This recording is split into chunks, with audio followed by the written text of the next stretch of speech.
লা বাইতা ওয়াবার ওয়ালা মাদার ইল্লা আদখালাহু আল্লাহু হাদা দ্বীন। এই পৃথিবীর বুকে এমন কোন ছনের ঘর থাকবে না, টিনের ঘর থাকবে না, বিল্ডিং থাকবে না, এমন কোন এলাকা থাকবে না, এমন কোন মরুচর থাকবে না, মরুদ্যান থাকবে না, এমন কোন জঙ্গল থাকবে না যেখানে কালিমার বাণী পৌঁছবে না। প্রতিটি ইঞ্চি ইঞ্চি মাটিতে কালিমার ধ্বনিকে পৌঁছে দিবে কে? ওই ইসলাম পেয়ে আমরা খুশি না বেজার? সবসময় ইসলামের পক্ষে থাকতে রাজি আছেন তো? আল্লাহ তুমি তৌফিক দাও। অনেক ভাইরা দাঁড়িয়ে আছেন, আমি দেখে অনেক কষ্ট পাচ্ছি যে কাদা মাটির মধ্যে আপনারা দাঁড়িয়ে আছেন। খুব বেশি লম্বা চোরা বক্তব্য করব না। আপনাদেরকে যদি চেয়ার দেয়া যেত, সবাইকে যদি চেয়ার দেয়া যেত তাহলে অনেক ভালো হতো। তবে দাঁড়িয়ে যারা আছেন তারা যে ডবল সওয়াব পাবেন এতে কোনো সন্দেহ নাই।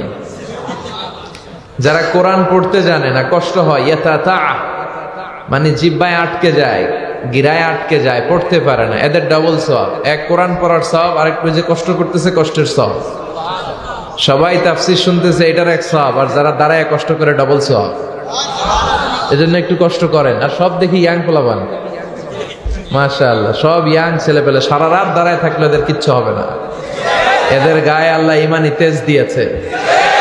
এরা সাগরের স্রোতকে পাল্টে দিতে পারে, এরা বাতাসের গতিকে উল্টে দিতে পারে, এরাই আগামীর ভবিষ্যৎকে নির্ধারণ করবে। চিল্লা এখন ঠিক কিনা?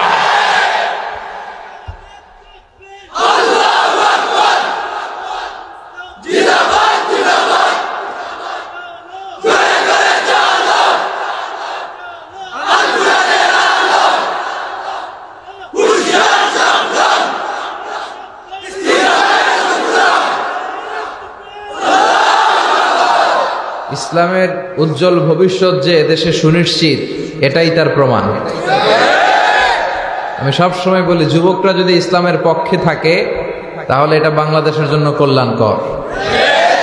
যুবকরা যদি কোরআনের পক্ষে থাকে তাহলে আমার লাল সবুজের পতাকা নিরাপদে থাকবে।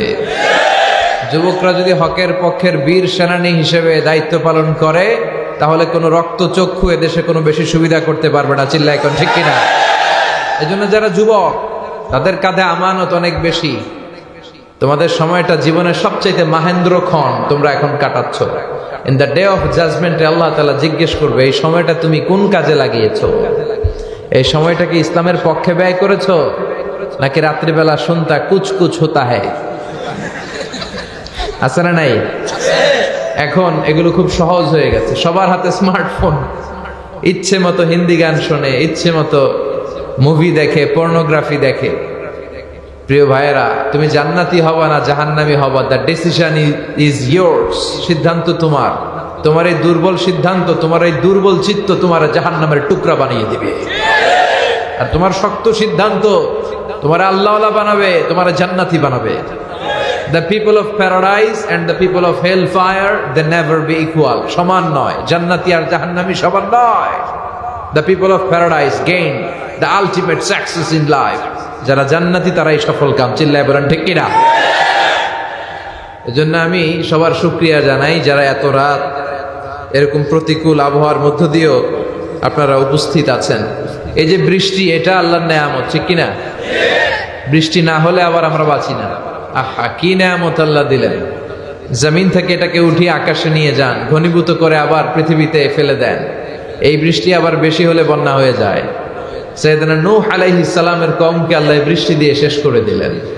তার মানে পানির অপর নাম যেমনি জীবন, আবার পানির অপর নাম মরণ। কথা বলেন? এজন্য পানির মালিক আল্লাহর ইবাদতের দরকার আছে না নাই? বিশ্বনবী আকাশে মেঘ দেখলে পড়তেন আল্লাহুম্মা সাইয়্যিবান নাফিআ। আম্মা জানা আয়েশা বর্ণনা করেন, বিশ্বনবী যখন আকাশে মেঘ দেখতেন তিনি একবার ঘরে ঢুকতেন, একবার ঘর থেকে বেরোতেন।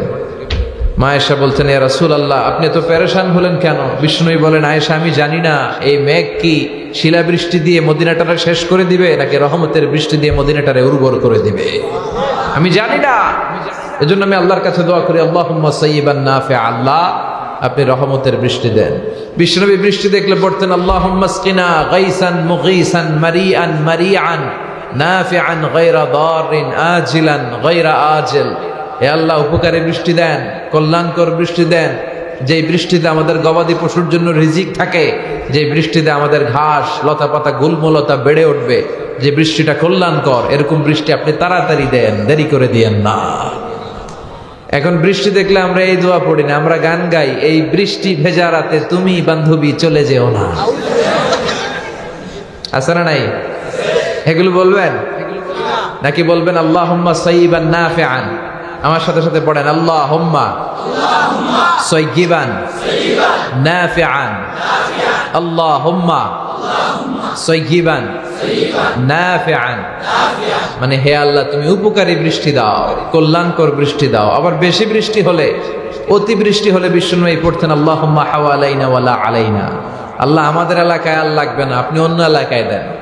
সুবহানাল্লাহ পড়বেন না? এজন্য আল্লাহ যে বৃষ্টি দিচ্ছে, এই বৃষ্টিতে যেন আমাদের জন্য কল্যাণ থাকে। আল্লাহ তুমি কবুল করো। আরো জোরে পড়ি আমিন। সোনাপুর জামে মসজিদের উদ্যোগে 18তম বার্ষিক তাফসিরুল কোরআনের মাহফিল। স্থান হচ্ছে মসজিদ সংলগ্ন 8 নং ওয়ার্ড, বড়লেখা পৌরসভা, মৌলভী বাজার। বড়লেখা, ছোট লেখা আছে নাকি? কই ছোট লেখা কই? আছে না? মাশাআল্লাহ, বড় লেখা ছোট লেখা। আচ্ছা, আজকের প্রোগ্রামের সভাপতিত্ব করছেন হযরত মাওলানা আলহাজ কারি মনোয়ার আলী, ইমাম, বড়লেখা কেন্দ্রীয় জামে মসজিদ। আজকে আমার আগে কথা বলেছেন মাওলানা মাহবুবুর রহমান সাহেব, জালালাবাদী, অধ্যক্ষ জালালাবাদ ক্যাডেট মাদ্রাসা, সিলেট। আমার পাশেই বসা। ভাইজানের সাথে প্রথম পরিচয় মালয়েশিয়াতে না? ভাইজান মালয়েশিয়াতে যান, ওখানে ঈদের নামাজ পড়ান, কিছু তাফসির প্রোগ্রামের অ্যারেঞ্জ করে। ওনার বড় ভাই আবার হাফিজুর রহমান সাহেব, অধ্যক্ষ ঝিঙ্গাবাড়ি ফাজিল ডিগ্রি মাদ্রাসা, অত্র এলাকার কৃতি সন্তান। দুই ভাই চমৎকার আলোচনা করে, ঠিক কিনা? কেউ কারোর চেয়ে কম না, কথা কন। আল্লাহ ইসলামের পক্ষে এই দুইটা কণ্ঠ যেন আরো বলিষ্ঠভাবে ভূমিকা পালন করতে পারে, তুমি তৌফিক দাও। এরপর কথা বলেছে হযরত মাওলানা মুফতি রুহুল আমিন সাহেব, মনোয়ার হোসেন মাহমুদী সাহেব, ডাক্তার ফখরুদ্দিন পাঠান ভাই, এরপর হযরত মাওলানা কারি মাহমুদ আমির আলী সাহেব। যারাই কথা বললেন কোরআন সুন্নাহর আলোকে বলেছেন, আমরা যেন আমল করতে পারি। আল্লাহ তুমি তৌফিক দান করো। আসুন আমরা এই চমৎকার রজনীতে আর কথা না বাড়িয়ে সরাসরি কোরআন থেকে শুনি। আমি আমার খুতবার শুরুতে সূরাত আল বাকারার 124 নম্বর আয়াত তেলাওয়াত করেছি। এই আয়াতের আলোকে কিছু কথা আজকে রাতে আমরা শুনবো, যেন আমাদের জীবনে এই কথাগুলো রিফ্লেক্ট করে, ফোকাস করে এবং জীবনটাকে এনলাইটেন করে, আলোকিত করে। এই কোরআন পড়ার উদ্দেশ্য হচ্ছে কোরআন আমাদের জীবনটারে আলোকিত করে দিবে। আমরা আলোকিত মানুষ হতে চাই। কি হতে চাই? কথা বলেন। কোরআন এসেছে আমাদেরকে আলোকিত মানুষ বানাতে, মানুষের মতো মানুষ। কিসের মতো? সবাই বলেন কিসের মতো? এই মানুষের মতো মানুষ হওয়াটা বড্ড কঠিন।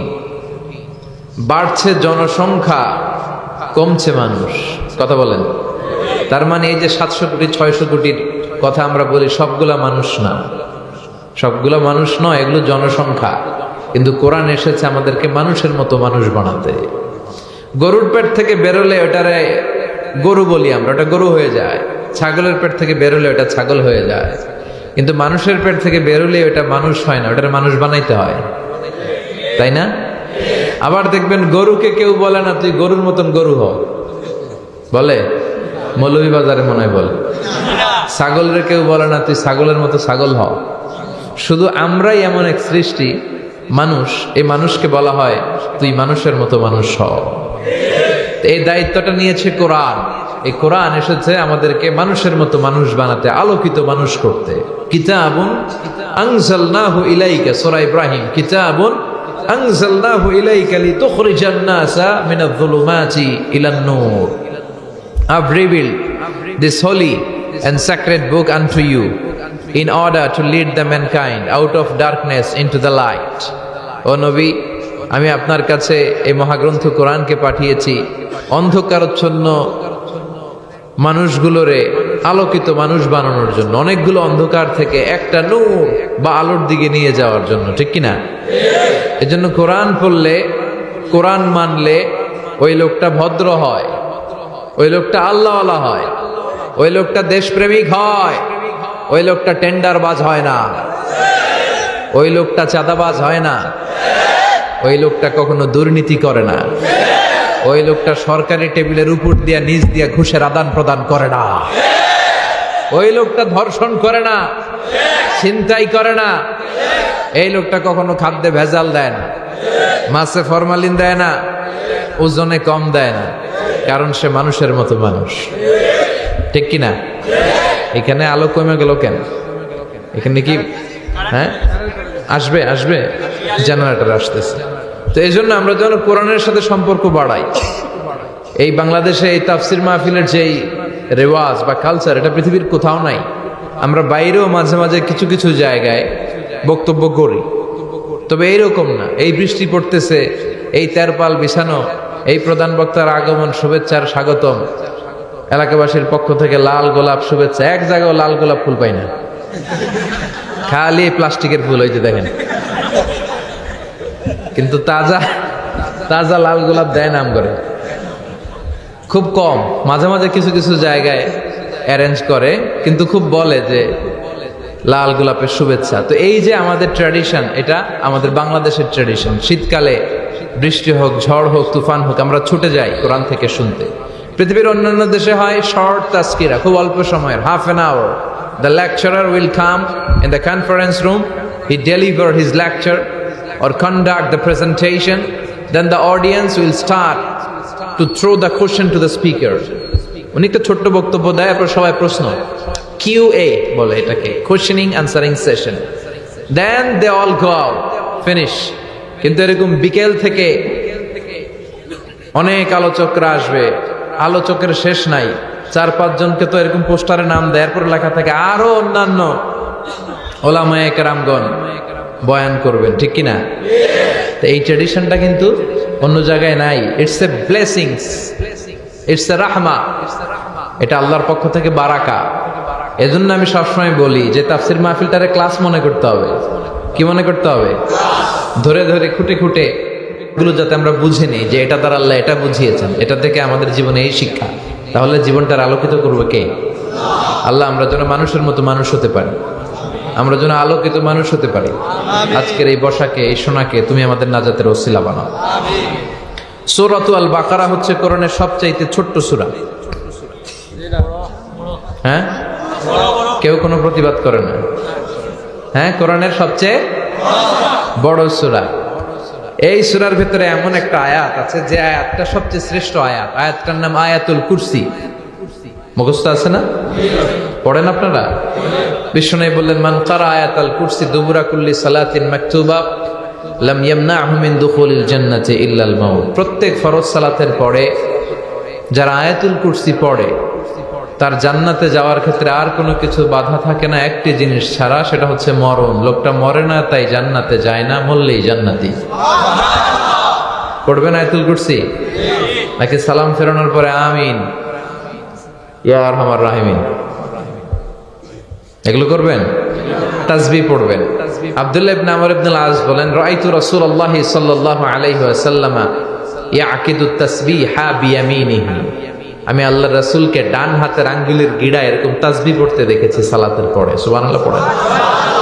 এই সালাতের পরে লম্বা সময় তাসবিহ পড়বেন। লা ইয়াজালু লিসানুকা রাতবান মিন যিকরিল্লাহ। বিষ্ণু বললেন, জিহ্বাটারে আল্লাহর জিকির দিয়ে ভিজায় রাখো। তাহলে জীবনটারও রহমত দিয়ে ভিজায় দিবে কে? আল্লাহ। আমরা যেন সব সময় আল্লাহর স্মরণ আমাদের হৃদয়ে রাখতে পারি। হৃদয়ে রাখবেন কি? কলবে থাকবে কি? আলা বিযিকরিল্লাহি তাতমাইন্নুল কুলুব। কোনো কিছু দ্বারা অন্তরের প্রশান্তি ঘটে না, অন্তরের প্রশান্তি হয় আল্লাহর জিকির দিয়ে। এজন্য কলবে আমরা জিকির বসাবো, আয়না টায়না বসাবো না। আপনারা আয়না বসান নাকি? অনেক এলাকায় বসায়। কি বলে জানেন? আয়না বসাইয়া দে মোর, ওই যে মুখস্থ তো সবার। আয়না বসানো যাবে? আয়না ফায়না বলতে কিছুই নাই, এগুলো ফালতু কথা। আসে নাই সব কুসংস্কার, সুপারস্টিশনস, এগুলো থেকে আমরা বেরিয়ে আসি। এই বাংলাদেশে কুসংস্কার আছে না নাই? আমরা যখন ছোট ছিলাম আমরা শুনতাম ওই যে পরীক্ষার হলে যাওয়ার আগে যদি কেউ ডিম খায়, সে নাকি পরীক্ষায় ডিম পায়। মৌলভীবাজারে আলহামদুলিল্লাহ এগুলো বলে টলে না? হ্যাঁ বলে। আসলে কিন্তু ভুয়া কথা, এগুলো কোরআনেও নাই, হাদিসেও নাই। পরীক্ষার হলে যাওয়ার আগে ডিম বেশি বেশি খাবেন, আমি যত পরীক্ষা দিয়েছি জীবনে সব পরীক্ষার দিন সকালে ডিম খেয়ে যেতাম, পরীক্ষা দিয়েই ফার্স্ট হয়ে যেতাম। তার মানে প্রমাণ হলো এটা ভুয়া কথা, ঠিক কিনা? এরপর দেখেন ছোটবেলা শুনতাম যার মাথার মধ্যে 2 গিট আর 2 বিয়া আছে এই এলাকাতেও। হ্যাঁ, এগুলো বিশ্বাস করবেন? আর মা বোনেরা যাদের কারণে আমার মাইকের আওয়াজ যায়, এগুলো বিশ্বাস করা যাবে?